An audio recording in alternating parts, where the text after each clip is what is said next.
الشيطان الرجيم بسم الله الرحمن الرحيم ادع إلى سبيل ربك بالحكمة والموعظة الحسنة وجادلهم بالتي هي أحسن إن ربك هو أعلم بمن ضل عن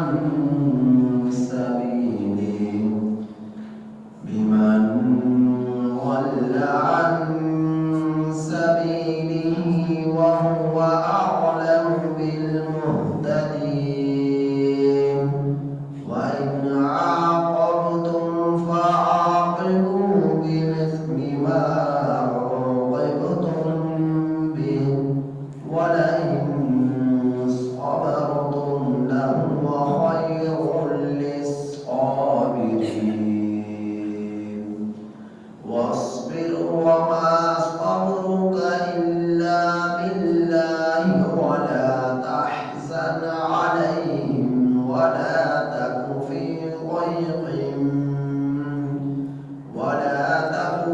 ضيق مما يمكرون إن الله مع الذين اتقوا والذين هم محسنون.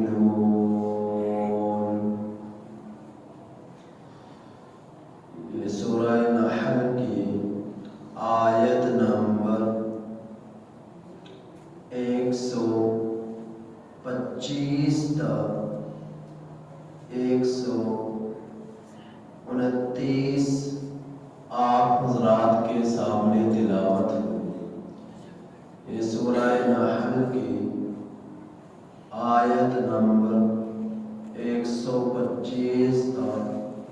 130 29 آپ حضرات کے سامنے تلاوت ہوئی. یہ آیت کریمہ جس طرح سورہ نحل کی آخری آیات ہے، اسی طرح 14ویں پارے کی بھی یہ آخری آیات کریمہ ہیں. ان آیات کریمہ پر پارے کی تکمیل ہوتی ہے اور ان آیات کریمہ پر سورت کی بھی تکمیل ہوتی ہے. اس کے بعد سورہ بنی اسرائیل کی شروعات ہوتی ہے. ان آیات کریمہ کا ترجمہ یہ ہے: ادعو، آپ بلائیے، اے میرے پیغمبر، اے میرے رسول، اے میرے مصطفیٰ. اللہ جل جلالہ اپنے نبی کو خطاب فرما رہے کہ میرے محمد صلی اللہ علیہ وسلم آپ دعوت دیجیے الی سبیل ربک، اپنے رب کے راستے کی طرف،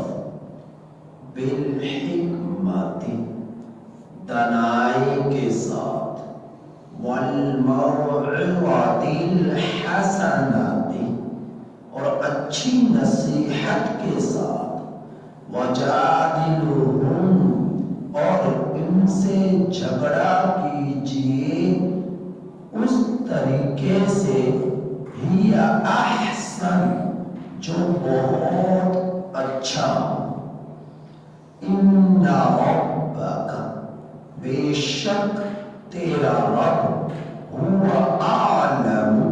بخوب جانتا ہے، بمن ضل عن سبیلہ، اس شخص کو جو گمراہ ہوا اس کے راستے سے، وَهُوَ أَعْلَمُ، اور وہ اللہ خوب جانتا للمهتدين ہدایت یافتہ لوگوں کو وَإِنْ عَاقَبْتُمْ اور اگر تم بدلہ لو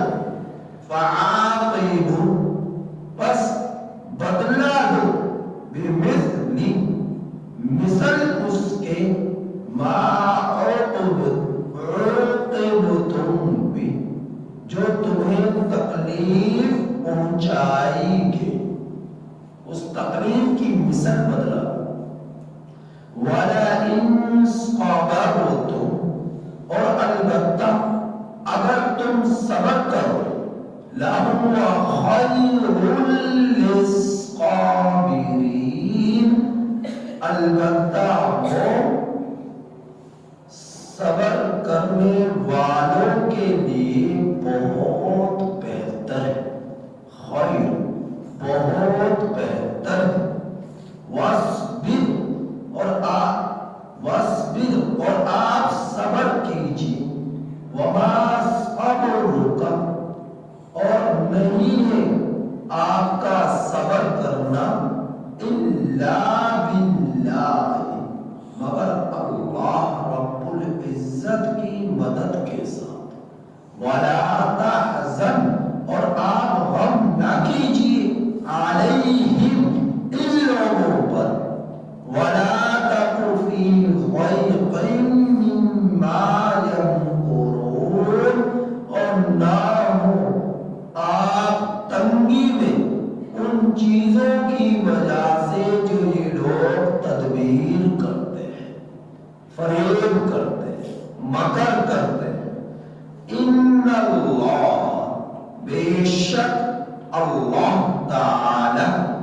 مع الذین اتقوا ان لوگوں کے ساتھ ہے جو ڈرتے ہیں تقوی اختیار کرتے ہیں والذین هم محسنون اور وہ لوگ جو نیکوکار ہیں نیکیاں کرنے والے روئے زمین پر سب سے زیادہ مرتبہ مقام فضیلت اللہ کے نبیوں کو ہے اللہ کے رسولوں کو ہے اللہ کے نبیوں کو ہے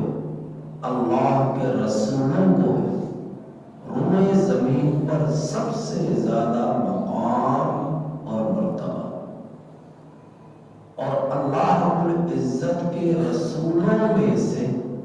جو کہ کم و بیش 1,24,000 ہے سب سے زیادہ مرتبہ اور مقام اللہ کے نزدیک محمد مصطفیٰ صلی اللہ علیہ وسلم کا ہے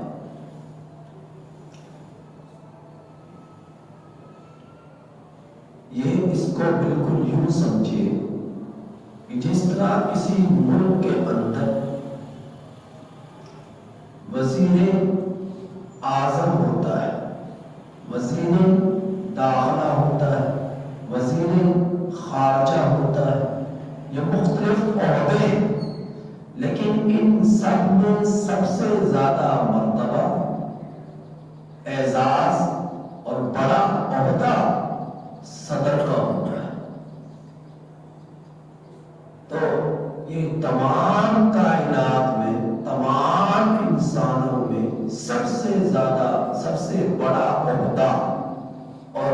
مقام اگر اللہ نے کسی کو دیا ہے تو وہ اپنے رسولوں کو دیا اپنے نبیوں کو دیا تو اللہ جل جلالہ نے اپنے نبیوں کو جتنے بھی رسولوں کو جتنے بھی نبیوں کی بعثت فرمائی دنیا میں کائنات انسانوں کے ہدایت کے لیے ان کو بھیجا تو ان کو ایک کام سپرد کر کر بھیجا اور وہ کام کیا تھا دعوت اللہ اللہ کی طرف لوگوں کو بلانا یہ کام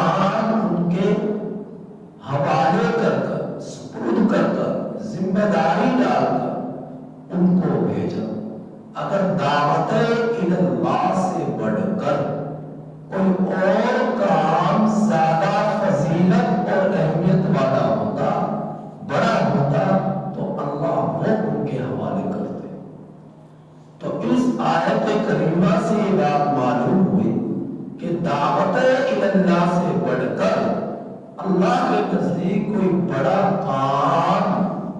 عہدے کے اعتبار سے، فضیلت کے اعتبار سے، درجے کے اعتبار سے کوئی نہ تھا۔ تو اللہ نے وہ کام اپنی کائنات کی سب سے بہترین جو ہے عہدے داروں کو اللہ نے سپرد کیا، حوالے کیا، جو سب سے کائنات میں فضیلت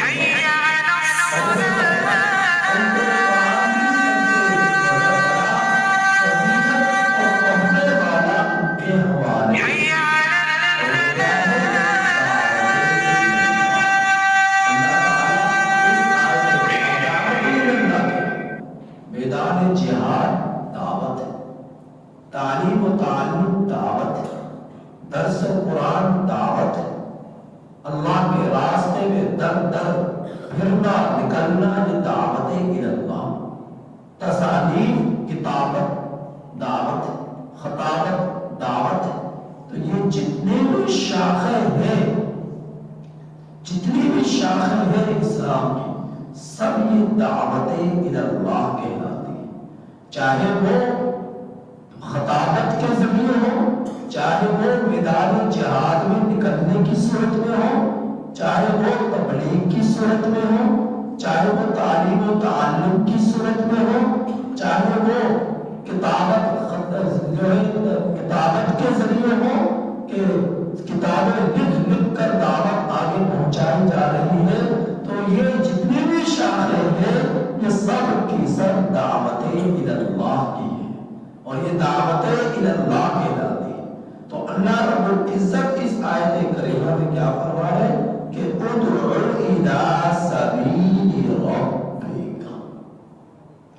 کہ بلائیے آپ اپنے رب کے راستے کی طرف،